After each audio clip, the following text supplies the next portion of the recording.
Welcome. Today's tutorial is focusing on Bless Him Some More, a great worship song by Free Worship.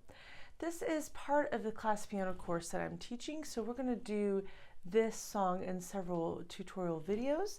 This video is focusing on the verses in the pre-chorus primarily, and we're going to cover a few topics. Mostly, we're excited because we're going to play this in the original key of D flat. And we're working on playing in keys that have more of the black keys involved. We've played songs in the key of G, in the key of F, C major. Those are very accessible to beginning pianists. And we're also including in our skills, our study, is getting into some of these flat keys. So this song is in the key of D flat. If you look at the scale of D flat or think about the chords involved, you'll notice that we use actually all of the flats here. And so it's really exciting because there's a little bit of freedom in realizing which flats do I play. Well, I can play all of them and it'll still fit within this key. So that's one of the big goals that we're doing with working on this song.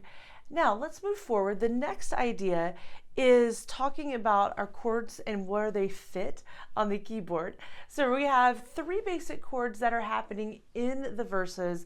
We have a D flat chord, there's a B flat minor chord, and a G flat chord, and then it goes right back to D flat. So there's three total chords, but we play four chords because we repeat the D flat again. So here's where we're going to start on the verse. The melody is here, right there on that middle D flat. Excuse me. So what I'm going to do is, instead of playing D flat, F, A flat in root position, I'm going to take this chord and put the D flat as the top of the chord. That's our melody there. So thumb, you're going to rest on the F low, middle C. Yeah, it's kind of a low position there. So F here, our second finger's on A flat, and we're on D flat at the top. As I follow you, when we go to B flat minor, the B flat minor chord shares F and D flat with the chord we just played, D flat major. So what I'm going to do is take that D flat chord, and all I need to do is change one note, and suddenly I'm going to be in B flat minor. And this is really easily shown in this position. So A flat, you'll release that second finger, and we'll go to the third finger, B flat. Now we have B flat, D flat, F. That's a B flat minor chord, and we've positioned it so you can get to it very quickly. The tempo on this one does move quick, so we want to make sure we're not hopping around the keys and making extra work for ourselves as we're going. All right, so after you reach B flat minor, we're going to play our G flat chord, and this one I'm going to talk about in just a moment, but for now I'll show you the position. We're looking at a G flat 2 chord, so right hand you're going to keep the D flat and the A flat there, and then left hand you're going to provide that G flat, the name of the chord. So you notice that sounds a little different than the other chords we've done, and then we'll go right back to our D flat chord. So quickly in that order, playing all four with the minimum of talking. Now that you got it, as I follow you, I know everything will be all right. As I come to you, I know you'll make everything all right. There you go. That's really easy, actually. Okay, so after you have a chance to run over that, get your hands and brain cooperating together, let's go to the discussion about an additive chord, because this is our first time in this class that we've studied additive chords. An additive chord is using notes outside of the chord, but I want to be careful to say that we're sticking within that frame of D flat major. So I'm not going to be putting in a note that doesn't usually fit in D flat major. We try to stick within that key, and that makes a lot more of a conducive sound. It makes a fit there. So on the G flat chord, if I'm just in root position, G flat, B flat, D flat, and some of you, yes, may recognize this is an F sharp major chord. fair enough. But for now, in this key, I'm going to call it G flat. In this chord, we're looking at the first note, the third note, and the fifth note. Those three notes make up a triad or a chord. When we have a 2 added beside a chord, G flat 2, that means we're going to play the second note above the name of the chord. So there's G flat, there's the name of the chord. The second note above it is A flat. So if I put it all together, G flat, A flat, B flat, D flat, now that sound isn't exactly what they're looking for in this song. Sometimes they do in others.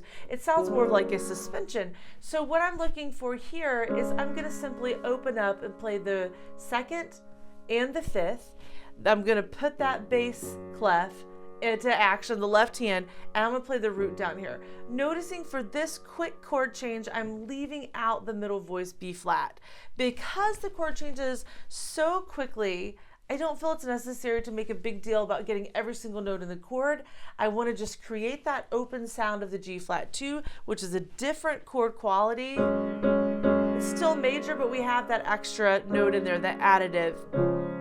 So that's the reason why we're voicing it that way, and that's where the 2 comes from.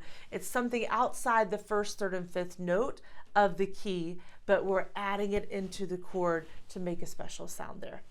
Okay, so that explains about additive chords a little bit. We're going to be doing some more in future study. And then we can talk also about what should the left hand be doing on these verses. I already mentioned that we're kind of low in the register, the right hand's in the middle of the piano. And in previous videos, we've talked about when you're playing with the band, you don't want to get super low down there on the left side of the keyboard because you're going to run into your bass player and it just is going to get kind of muddy and really heavy down there with both of you. So what I'm thinking is when we're doing the verse here, that we could take the left hand, I'm going to place it in this G flat chord position. We have G flat, B flat, D flat, and just those notes there. Notice the left hand focuses here on the verse, D flat chord, B flat, and a G flat chord. So I'm really using the first, the third, and the fifth finger, just like I would play a chord. So it's going to fit really easily. I'm going to stick on those single notes for the verse anyway. So if I put it together, I know everything will be all right. Like that, we keep it pretty simple. So that way I'm not branching out any farther to that left side of the keyboard than I absolutely have to. I like to put a little bit of a pulse on this. We're going to be working on using a click track with this and kind of getting that, but right now it's kind of bare with just us on the keys. So what I like to do to keep the energy flowing is to put this hand on half notes, 1, 2, 3, 4, 1, 2. Okay, and then left hand, we're going to add more rhythm with you. So I'm going to do quarter, 2/8, quarter, 2/8, about like that. So by itself, quarter, 2/8, quarter, 2/8, quarter, 2/8. So just kind of feel what that sounds like on the different pitches. And then together, I'll do it slowly. As I follow you, I know everything will be all right. So you notice we're starting together on the beat. The right hand holds while the left hand does its bump, bump, the eighth notes there. So at a faster tempo, it's quite satisfying. You feel that energy without overtaking the verse, which isn't a full build yet. You know that. So as I follow you, that's about tempo. I know everything will be all right. Yeah. Okay, so that works you through the verses there and allows you to get comfortable with adding those features. Okay, and then I promised we'd get to the pre-chorus, so I don't want to abandon that. On the You Traded Joy, Joy for My Pain. Oh, I love these lyrics. I need that encouragement, right? That's a great line. You're going to start on A flat chord, and it goes to B flat. So this is the first time that we're using the 5 chord in this song, and I'm really glad to have it here right in the pre-chorus. I'm just going to do this in root position, so that's a middle C right in the middle of the chord there. I'm going to walk straight up, and here's B flat minor, B flat, D flat, F. So you traded joy, joy for my pain. Now when I go to the G flat chord, these two notes, B flat and D flat, are part of the G flat chord. So all I have to do, once again, here's my little shortcut. I'm going to take the F and make it G flat, and suddenly I have a G flat chord, and I need that for life out of the grave, and then the grave goes back to D flat. So I'm going to make one small note about fingering. This is one of the rare occasions that I would suggest a fingering outside of the normal rules, if you will. So when I do A flat, 1, 3, 5, and then pain is root position. Usually it's 1, 3, 5. In this case, because I'm going right next door to G flat major, what I'm going to do is suggest you could try the B flat minor chord as 1, 2, 5. And then when I go to my G flat chord, I keep the 1 and the 2 in the same position and just raise up that 5th finger. I mean, that's pretty easy, right?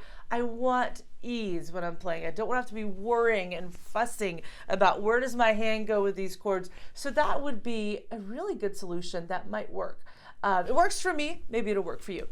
Okay, so then we do a repeat there. I will lay down my sorrow and shame, raise up my voice and lift up a praise.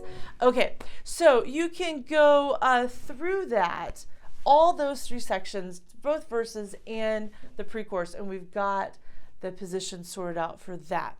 So at this point, I'm going to pause here. I've given us a lot to digest, and give you a moment just to practice and work through the video as you need to. And then if you will, you can join me back for our second stage when we work through a little bit more of this great worship song. But until then, I hope you have a great practice time, and don't forget, we're all doing it for His kingdom.